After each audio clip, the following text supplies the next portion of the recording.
Good morning students. Today I am going to start with the chapter number 1 of your geography book, and the name of chapter is environment. So student, in this chapter I will tell you about what is environment. Student, the word environment is derived from a French word environ. It means neighborhood और we can say our surrounding. So जो ये word है वो एक French word से लिया गया है एनवायरन. उसमें इसका मीनिंग है नेबरहुड और द सराउंडिंग और the things that surrounds us is a part of our environment, और whatever we see in our surroundings is called environment. So student, whatever the things that surrounds you, suppose there are tables, there are chairs, windows, doors, air, water, all these things are part of your environment. So we can also say it is our basic life support system. Life support means कि जो हमें ज़िंदा रहने के लिए support करती है, ठीक है, यानी कि without environment we are not able to survive. It provides us air to breathe. यहाँ से हमें क्या मिलती है? एयर, जो हम सांस लेते हैं जिससे. वाटर टू ड्रिंक, पानी पीने के लिए हमें यहाँ वाटर कहाँ से मिलता है? Environment. It provides us food to eat. In the same way it provides us the land to live. So in very short we can say what is environment? Place, people, things and nature that surround or any living organism is our environment. So हमारे आसपास जो भी चीज़ है, कोई भी place, people, कोई भी things हैं या कोई भी नेचुरल चीज़ें हैं जो हमारे सराउंड्स हैं, हमारे आसपास हैं, उसे हम क्या कहते हैं? environment कहते हैं. Is it clear student? So in fact we can also see whatever we see in our surrounding is part of our environment. I think it is clear to you. Now come to the next topic that is in your book student, components of environment. There are mainly three main components of environment.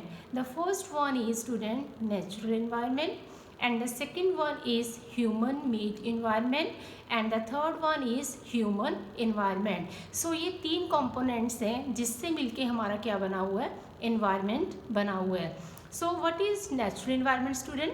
Natural environment means that environment which is not created by any human being, which is created by nature itself, or we can say that the things which occur naturally on the earth, whether they are living, whether they are non-living, is a part of our natural environment. Clear students? Natural जो किसी ने नहीं बनाया, जो अपने आप ही nature में exist करता है, that is called natural environment. So यहाँ पे है natural environment is further divided into two main factor.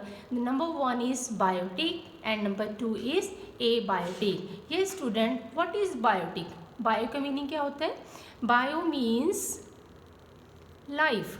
So bio होती है life. So we can say it is a world of living organism, यानी कि जहाँ पे सारे लिविंग बींग्स हैं, that is a part of our biotic component, और we can say living part of environment is our biotic factor of the environment. It consists of, क्या होता है इसमें? All the living things in an ecosystem, यानी कि जितनी भी हमारे इकोसिस्टम में लिविंग चीज़ें हैं, लाइक प्लांट्स हो गए, एनिमल्स हो गए, ह्यूमंस हो गए, they all are part of our biotic component. Clear student? Biotic means all the living organism, और the world of living organism is called biotic, जहाँ पे क्या है? लिविंग है, जो सांस लेते हैं. And our second factor of natural environment is abiotic factor. A means without. A का मतलब क्या होता है यहाँ पे? विदाउट, यानी कि जहाँ पे लिविंग नहीं होती, यानी कि जो चीज़ें लिविंग नहीं होती, जो सांस नहीं लेती, that is called abiotic factor. So we can say it is a world of non living organism, यानी कि जिसमें सिर्फ कौन सी चीज़ें आती हैं? नॉन लिविंग आती हैं, जैसे कि लैंड हो गई, एयर हो गया, वाटर हो गया. बट स्टूडेंट, हमारा जो ये सिस्टम है, ये क्या करता है, फेवरेबल इन्वायरमेंट कंडीशंस हमें प्रोवाइड करता है रहने के लिए। जैसे क्या हो गया, टेम्परेचर हो गया, सनलाइट है, वाटर है। So abiotic components provide us all the favourable conditions to live, जो हमारे ज़िंदा रहने के लिए बहुत ज़्यादा ज़रूरी होती हैं। Clear student? फर्दर स्टूडेंट, हमारा जो एबायोटिक कंपोनेंट है, it comprises of non living factor. ये आगे और डिवाइड किया हुआ है 3 मेन चीज़ों में, lithosphere, hydrosphere and atmosphere. Litho means land, air means atmosphere, and hydrosphere means water. So we will discuss about all these non-living factors in the next video. I think it is clear to you. Natural environment is made up of 2 main factors, biotic and abiotic. Biotic means living organism and abiotic means non-living organism.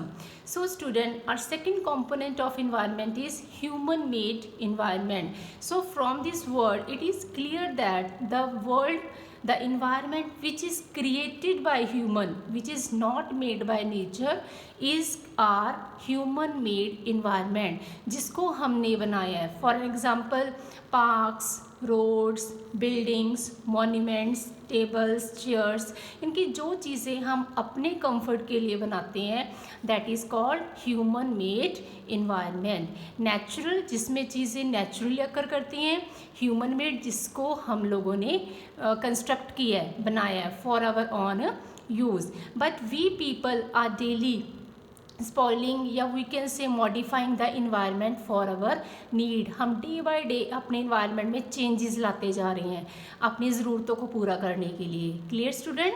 And last is our third component of environment is human environment. Student, human environment होता है जिसको हमने अपनी कह सकते हैं emotion से बनाया है. ठीक है, जैसे इंडिविजुअल है, हम लोग हैं, we alone can not survive on this earth. So हमने सर्वाइव करने के लिए क्या बनाई, फैमिली को कंस्ट्रक्ट किया, परिवार बनाया. ठीक है, फिर फैमिली से आगे हमने उसको कम्युनिटी में कन्वर्ट कर दिया. ठीक है, सो वी कैन से कि जो चीज़ें हम अपने इमोशन से बनाते हैं, जो हमारे आसपास होती हैं, जिसे हम महसूस कर सकते हैं, that is called human environment. जैसे रिलीजन है, it is not created by god. So इसको किसने क्रिएट किया? हम लोगों ने बनाया धरती पे. एजुकेशन इंस्टीट्यूशंस हो गई, पॉलिटिकल सिचुएशंस हो गई. सो all these things which are created by the emotions of human is a part of human environment. So clear student? 3 component: natural environment, human made environment and human environment. Yes student, you can see in your book also. So students, see in your book page number 2, the diagram is given here, components of environment. You can see first is natural environment, second is human made environment and the third is human environment. So natural में कौन सी आती हैं? जो हमारे सारे ये हैं abiotic component, जो हम अपने नेक्स्ट वीडियो में पढ़ेंगे. हाइड्रोस्फीयर जो वाटर से बना है, एटमॉस्फेयर एयर से बना है, लिथोस्फीयर लैंड से बना है और बायोस्फीयर जिसमें सारी लिविंग चीज़ें आती हैं. नेक्स्ट है human made environment which is created by human for his on use. Like buildings बनाई है रहने के लिए, पार्क्स बनाए हैं खेलने के लिए, ब्रिजेस बनाए हैं हमने, रोड्स हो गई, इंडस्ट्रीज हो गई, मॉन्यूमेंट्स हो गए. Clear student? And the third one is human environment which is constructed और we can say which includes all the activities of human, या हम लोगों के इंटरेक्शन से बना हुआ है. लाइक इंडिविजुअल ने फैमिली को कंस्ट्रक्ट किया, फैमिली से आगे कम्युनिटी में वो कंस्ट्रक्ट हुई, कम्युनिटी में फिर हमने रिलीजन्स को बनाए. ठीक है, फिर हम एजुकेशन इंस्टीट्यूशंस बनाई. ठीक है, फिर हमारी इकोनॉमी स्टार्ट हुई, then political situation. So all these are the components of environment. So student, this is enough for today. I hope you all understand both the concept very clearly. So please read both the pages of your book and now we will meet in the second video. Thank you so much.